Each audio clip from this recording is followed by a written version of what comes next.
The documentary airing today casts a spotlight on the multifaceted achievements of President Tinubu. It particularly highlights his administration's endeavors to enhance the economy while stabilizing inflation, promising to provide valuable insights into the progress made under his leadership. In this context, President Tinubu candidly acknowledged the challenges confronted by citizens as a direct result of his reforms. However, he remained steadfast in his conviction that these transformative measures are crucial for achieving long-term economic stability, asserting confidently that the nation is progressing on the right path. Transitioning to the financial landscape, the upcoming tax reforms aim to eradicate multiple layers of taxation while implementing a 0% value-added tax on essential goods and services. This strategic initiative could potentially yield substantial benefits for the populace, reflecting the administration's dedication to enhancing citizens' welfare. Moreover, the discussion underscores the imperative to reduce the reliance on foreign vehicles within presidential convoys, advocating instead for the support of domestic brands such as Innocent and N. This shift not only champions local industries but also aligns with broader economic resilience strategies. However, amidst these initiatives, concerns surrounding government spending have arisen, particularly in the context of elevated inflation and economic hardship. Critics are questioning the appropriateness of luxury expenditures during a period marked by financial distress, calling into question the optics of such decisions. The documentary further delves into the ramifications of Nigeria's borrowing plans, emphasizing the necessity for transparency and accountability in the management of public finances. This aspect is crucial, as it directly impacts the public's trust in governmental operations. Compounding these issues, the National Assembly has earmarked 11,122 projects in the proposed 2025 budget, raising pressing concerns about transparency and the allocation of resources. Notably, the costly streetlight project, priced at an astonishing 266 million naira per unit, invites scrutiny regarding its justification. Furthermore, skepticism persists regarding the allocation of funds for initiatives aimed at empowering traditional rulers. Critics question not only the effectiveness of these expenditures but also the overarching accountability mechanisms in place, as the budget fails to elucidate the utilization of borrowed funds. As the debate surrounding borrowing practices continues, it becomes increasingly clear that the core issue resides in the effective utilization of these borrowed funds. Emphasizing transparency and accountability in managing such debts is paramount to fostering public trust and ensuring responsible governance. Moreover, concerns about the impact of rising debt on future generations were notably highlighted, stressing the critical need for the government to engage in prudent economic management.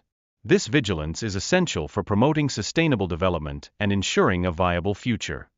In a related vein, the president addressed the benchmark price of $75 per barrel, reassuring the populace that there is no reason for panic regarding its feasibility. Such statements reflect the government's commitment to maintaining stability in the economic landscape.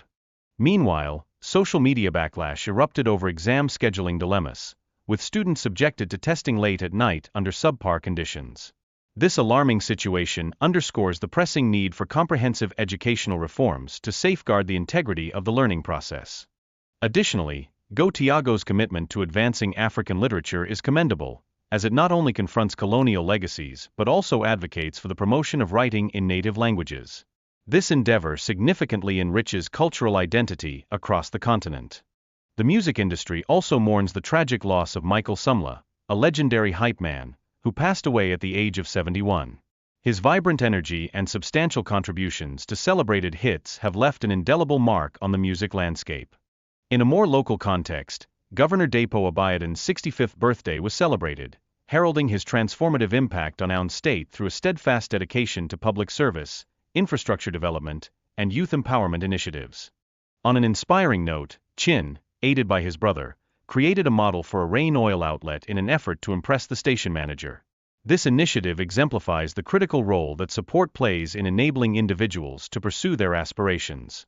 Moreover, the recognition of emerging talent such as Chin underscores the immense potential within the youth demographic and highlights the importance of providing opportunities for creative expression.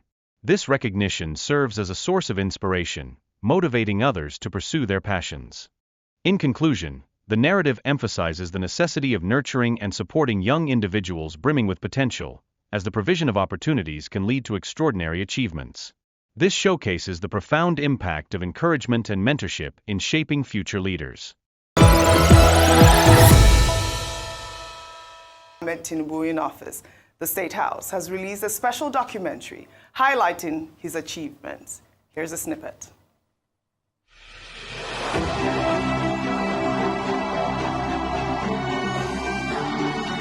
We have confronted the ghosts of the past, from the unsustainable fuel subsidy, down through the volatility of the FPX system, to the erosion of local government autonomy. It was very extremely difficult, but the day of the inauguration, that I had to decide on what is not in the original script of my speech is on the subsidy. No provision is there for fuel subsidy. I looked straight into the crowd. I saw very young generation.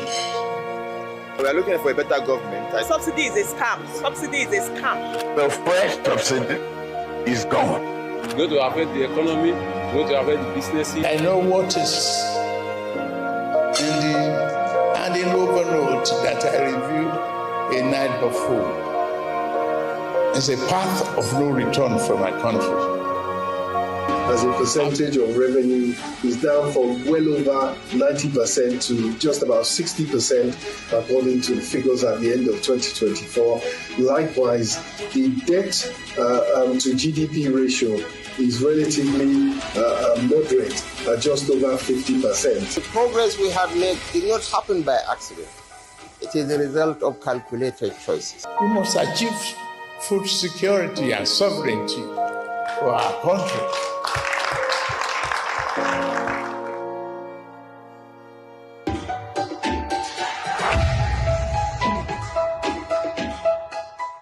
Well, all right, I can't wait to watch that documentary. I know the full 1-hour documentary will air today, right here on Arise News between 5 and 6 p.m. So viewers, stay tuned. Well, in commemoration of the second anniversary of his administration, the president expressed confidence that the most challenging period in Nigeria is over and that his administration is on course to building a greater, more economically stable nation. Tinubu acknowledged the hardships faced by citizens due to his reforms, but affirmed that the economic reforms are proving effective. According to him, inflation is starting to ease. The fiscal deficit has significantly reduced, and the debt service to revenue ratio has decreased. Tinubu also noted that the upcoming tax reform bills will eliminate multiple taxation, and essential goods and services will be subject to a 0% VAT. Dr. Vati, I heard you this morning, and the most exciting part of that 0% VAT for you was the rent, wasn't it? Wasn't it the rent? Yeah, it was the rent. Wasn't it? Yes. But I think it's an important issue. Absolutely. And then, you know, it's just something, anything that will be of benefit to the generality of the people. Absolutely. And the president having made the point that, look, he knows the pain that the people are facing, and that he's committed to ensuring the welfare of the people and ensuring their hope, either it's health or education or rent. You know, people will not pay rent, and he's committed to doing more. Absolutely. I think that's important because many Nigerians will say, well, were you better off in 2015 and now in 2025? Absolutely. So I think that was a very major plank, apart from his outlining all his various achievements. And that's the thing, that's the point. I'd like to actually outline his various achievements. I mean, we did see that on the cover of, This Day Today, I believe also on Punch newspapers and several other newspapers. If we can just pull up some of his achievements, and I believe some of them, if we can see it, he says over 900,000 beneficiaries of presidential loan and grant scheme. He's done over 300,000 beneficiaries of students loan scheme. 300,000, that's a huge number. Over $10 billion debt cleared. Over 440 ongoing road projects, including, of course, the 2,700 kilometers superhighways, and also saying that there's been 3.84% GDP growth in 2024, highest in 3 years. This is a laudable achievement, I would say, for me. But when you see this achievement, I don't know, Nigerians are saying, is this reflective of what we're seeing in the economy at this point, especially, given that the inflation is souring. We are seeing it. It's clear because every day we go to the markets, we see that food prices are going high. Well, on Tuesday, President Bola Ahmed Tinubu arrived in Lagos to host the 50th anniversary of the Economic Community of West African States, commissioned some projects and observed the Eid al-Kabir prayers. Well, his large convoy was spotted on the 3rd Mainland Bridge, eliciting reactions. Let's take a look. These convoys, anytime the president's convoy is spotted, I always highlight it, and the only reason is because I'd like for the government to patronize ours. As we see there, we are seeing, Land Cruisers, we are seeing all of these foreign vehicles. I will continue to highlight it. We have Nord, we have Innocent. Please, the presidency, we would love for you to, of course, support our own. You're spot on, Audrey. Yes. We have Nord, we have Innocent, Yes. we have Nigerian car makers. We should patronize them. But most importantly, why the excess? Why the waste? If you go and look at the British Prime Minister of an economy that is worth trillions, would you see this level and this number? I mean, these are the optics that that put people off. In one breath, we say people are crying, and the next thing, we're having this large convoy. I know some people, defenders of the president, will say, oh, what about America? They have large presidential convoy. Why don't we compare the GDP of Nigeria with that of America and see?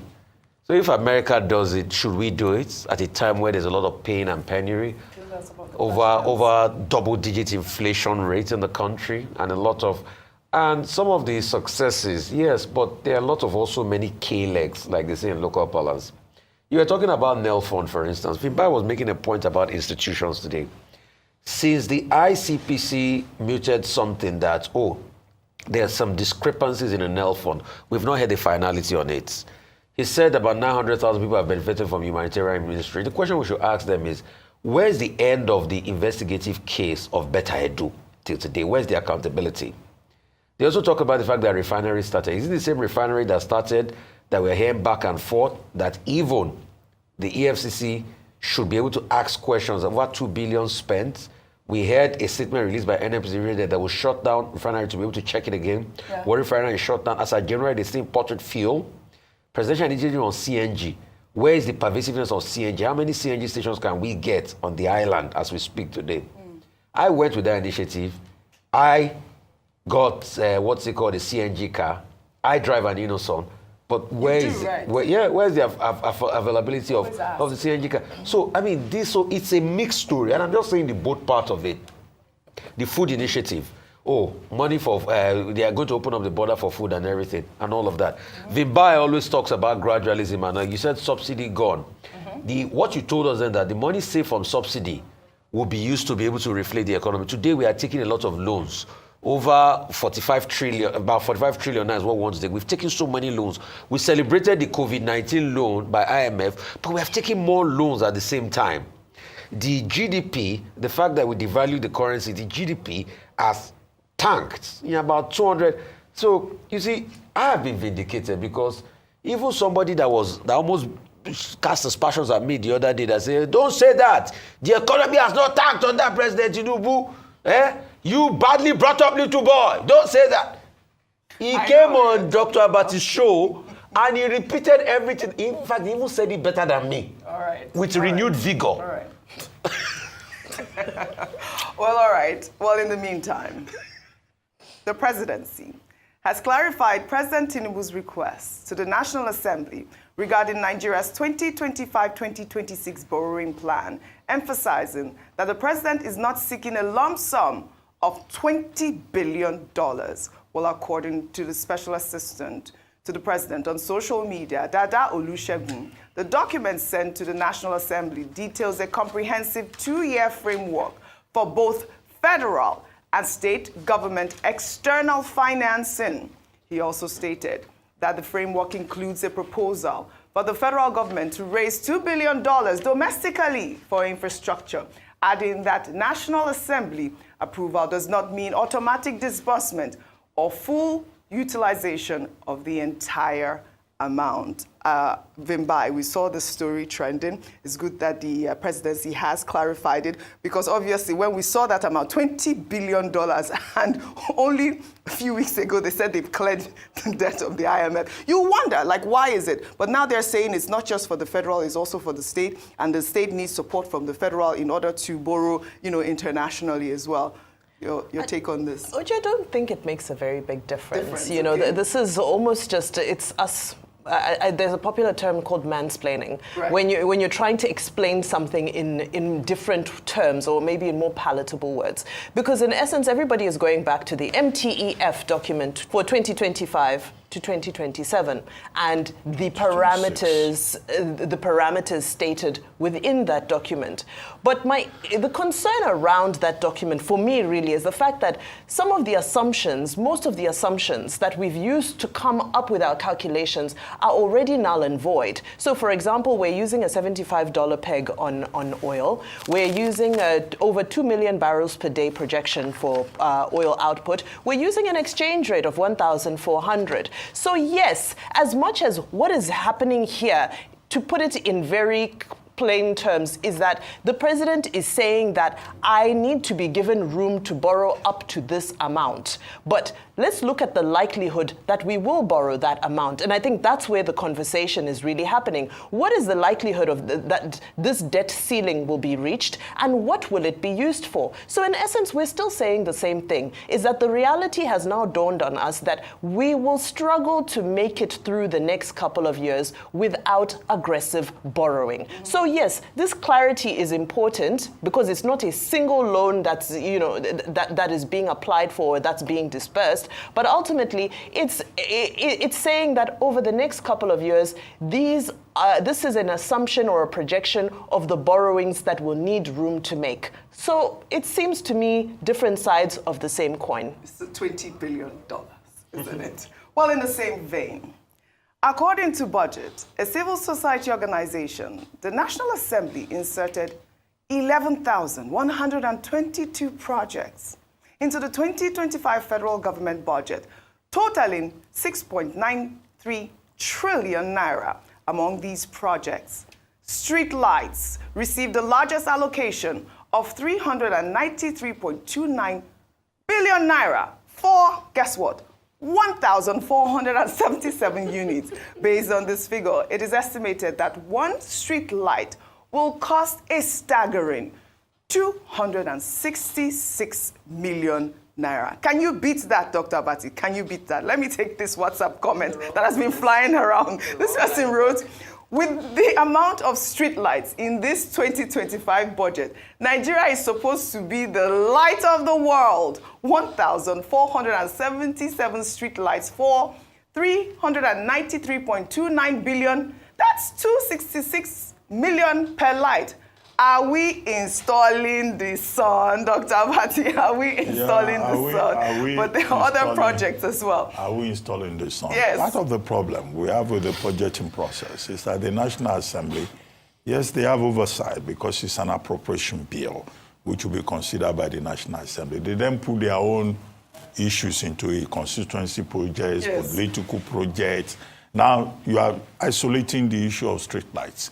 Where are these street lights that they have been budgeting for a very long time? If you look at the breakdown by budget, you will see something called boreholes. Yes, 500 and they are spending billions of naira to build boreholes. 114.53 billion naira on boreholes alone.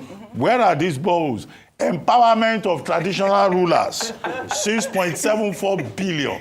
32 traditional rulers. We have more than 32 traditional rulers in this country. If they are empowering traditional rulers, is the traditional ruler of Umukwata I know him. on that list? I'm going to Is he on that list? Is he going to get out of the 6.74 billion? And why are they empowering traditional rulers who are the direct responsibilities of the local government authorities, the Ministry of Local Government in those states? So some of these things are the reasons why Nigerians get really exasperated. Provision for security vehicles. If we check that budget for 2026, they will still make provision for security vehicles. Then you ask yourself, what happened to the security vehicles they bought last year? They will still make provision for boreholes. Is it that these boreholes just disappear after 1 month? And then they will still make provision for all kinds of projects. The whole thing about budget, which is an NGO, is about transparency and accountability. Which then takes me quickly to the statement by Dada Olusegun.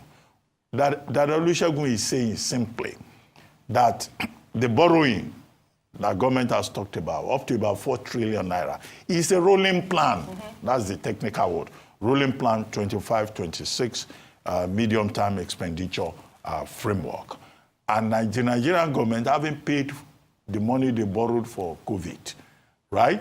And we celebrated that, although I thought, the propaganda now in retrospect may look unnecessary. Yes. Now they are going. So you agree? No, the propaganda, the optics. The propaganda and the optics. The other argument about economics, I thought that was wrong-headed.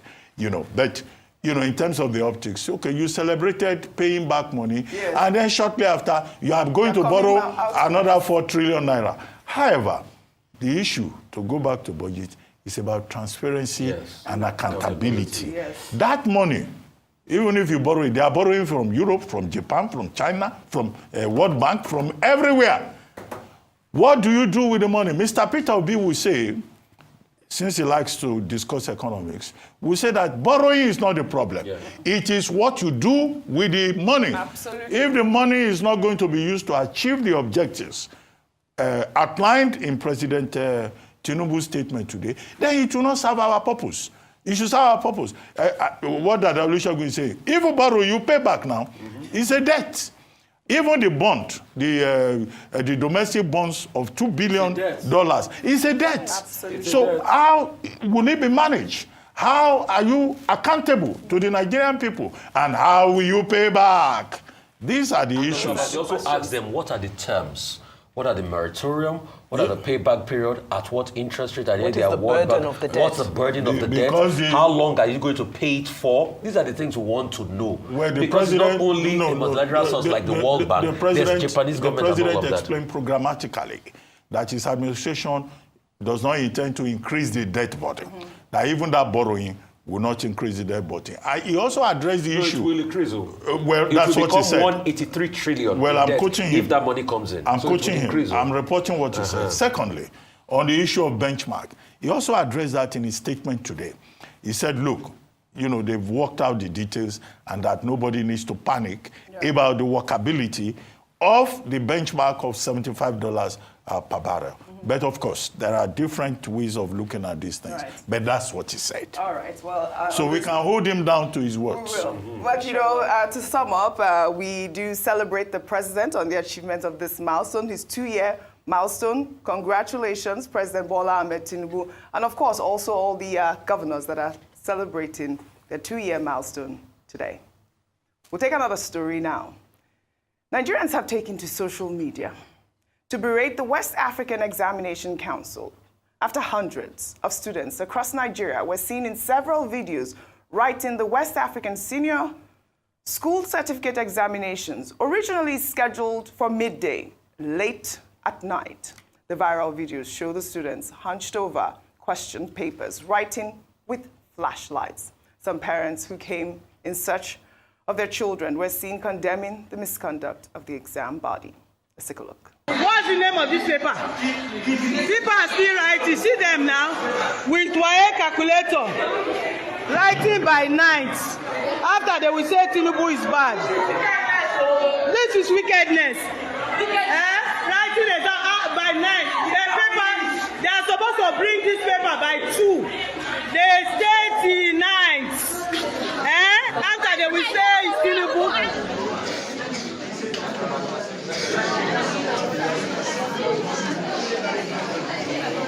waiting for our children to come out. Since morning.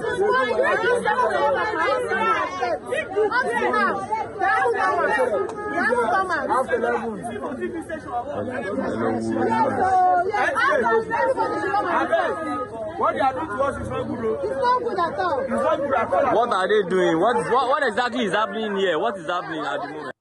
That's the right question. What exactly is going on here? I mean, couldn't they have cancelled the exams, rescheduled the exams? First, we see the issues with JAMB, and now we are seeing WAEC. This is completely unacceptable. I've been getting videos flying around from different parts of the country. I got from Delta State as well. These students are writing their exams late at night. You know, when we started the show today, we started by doing an assessment of the administration. And in essence, my summary was that economic reform cannot prosper in a vacuum. It needs to be supported by institutional reforms. One of the pillars we looked at was education. And at this point, I think there needs to be some sort of marching order delivered to the Minister of Education, because the issues that have cropped up in this year alone, especially during this examination period, show that there's a state of emergency happening in the education sector that needs to be paid attention to. What is the logistical challenge? Yes, we know we have a huge population, an overwhelming number of children who are most likely going to sit for these exams. But why is it so difficult to come up with logistics that will ensure that these children can write these exams in free and fair and conducive environments? I saw in Ebonyi State, I saw Taraba State. No, it's a widespread thing that we're seeing. It's unfair. What are you saying about the future of these young people? Their mental health, their prospects after this. Even as a graduate, it's already difficult to see what your future looks like. Now you're trying to take this opportunity away for them to further their education. So this needs to be investigated. Yes. The same way the issue with JAM was investigated. Yes. We're not going to wish this away. I hope the Minister of Education has taken these videos seriously and will now speak to the various people who are responsible for this, so that this can be addressed. And possibly it looks like these students may need to resit for these exams as well, because these are not fair conditions. All right, Dr. The Federal Ministry of Education has already issued a statement to say that this is completely unacceptable, and we agree with the Federal Ministry of Education on that score. What should follow should be a proper investigation of what happened at Unity Secondary School, Asaba, what happened in Ebonyi State, what happened in Taraba, what happened in Okeafa, Senior Comprehensive High School, where students were writing English language examination yesterday up till almost 12 midnight. Yes. Yesterday they had 3 papers. English language, English. The essay at 8 a.m., the comprehension and whatever at 11 a.m., the test of oral English at 3 p.m. But in many of those schools, nobody wrote any examination in English language till 7 p.m. They were using torchlight. They were using flashlight. It's unacceptable. And those who are responsible for this should be sanctioned. Yes. They should be punished. In fact, the integrity of that English language exam that was written yesterday has been called into question. Absolutely. And they should cancel that exam and reorganize it, because there's nowhere under the rules, WAEC rules, that says that examinations can be written at midnight. Well said. It is unfair to those children. Well said, Dr. Bati. This stands condemned. Let's now cover stories under milestones. We begin by paying tribute to a literary giant, Gogewa Tiago, the renowned Kenyan author, scholar, and activist, who has passed away at the age of 87. His family announced his death on Wednesday evening, saying that he lived a full life and fought a good fight. Born in 1938 in Lumiri, Kenya, Goge became one of Africa's most influential literary voices.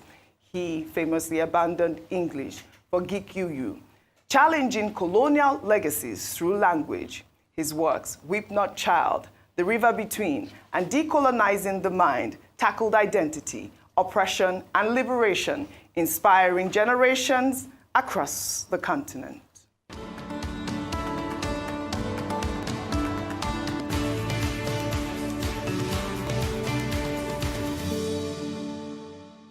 So my name is Goge. When I began to write in 1960, was 60s, there are really few African writers, but now there are very many, the younger generation, very many writers, including from my own family, There's one problem right now in African literature, and that this literature is written largely in European languages, So even those writers of our generation, we wrote in English, French, or Portuguese, okay? And that trend continues to the present. So the struggle that there is now also is a struggle for where African writing in African languages is trying to assert itself, Oh, may his perfect soul rest in peace. That was such a great, advice for African writers. Yeah. We really wish for one day to continue to read and celebrate our writers who write in our native tongue. Yeah. May his soul rest in peace. Well, in the United States, tributes have been pouring in for Michael Chicago Mike Sumler, the legendary hype man for Kool and the Gang, who passed away at 71. Sumler died in a car crash over the weekend in Cobb County, Georgia, after a head-on collision on Veterans Memorial Highway for over 30 years. He brought energy to excitement to Kool and the gang's live shows, becoming a beloved figure in the music world. His dynamic presence helped keep the funk alive, contributing to hits like Celebration. Celebrate Michael. May his soul rest in peace. Finally, other milestones today. It's the governor of Ogun State, Prince Dapo Abiodun's 65th birthday. Well, we at Arise News are honoring a visionary leader whose dedication to public service has transformed Ogun State since assuming office in 2019. Governor Abiodun has championed infrastructure development, youth empowerment, and economic reform, positioning the state as a hub of innovation and growth. While born in Ikweru, his journey from entrepreneur to statesman reflects a lifelong commitment to progress. Well, on this milestone, we celebrate not just his age, but his impact in Ogun State and across the South and in Nigeria at large. I have two Ogun indigenes here. Happy birthday to the amazing Dapo Abiodun, Ruben Abati, Dr. Ruben Abati, and Rufai Oseni. Both are from Ogun State. It's great to celebrate these amazing individuals. Again, happy birthday, Dapo Abiodun. We'll take our good news report now, highlighting this heartwarming display of corporate recognition and support for young talent. Rain Oil Limited has awarded a cash prize of 5 million naira and a full scholarship up to university level to 16-year-old Chinedu Nwali for his outstanding artistic rendition of a Rain Oil station. Our good news report. Admired Rain Oil's brand and service station was inspired each time he walked past one to create a detailed prototype. With help from his brother Emmanuel, he raised funds to build an imaginative model of a Rain Oil outlet, hoping to impress the station manager. Instead, his creation caught the attention of Rain Oil Group Managing Director, Dr. Gabriel Ugbechi. Let's take a look. Rain Oil today will give you the sum of 5 million naira.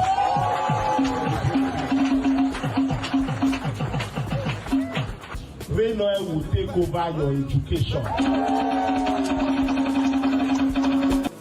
Fantastic. This young talent, I would love to highlight these young talent. I mean, to see this young man discovering his talent at such a young age and, going to the extent of meeting the group head of that actual fuel station. A quick comment before we wrap, because it's you know why we get so upset with stories like what happened with Pro-Wike is because these young people have so much potential. Absolutely. So just given the opportunity, look at what's possible. Given the opportunity, look at what's possible. I love that. I wish we had more time on what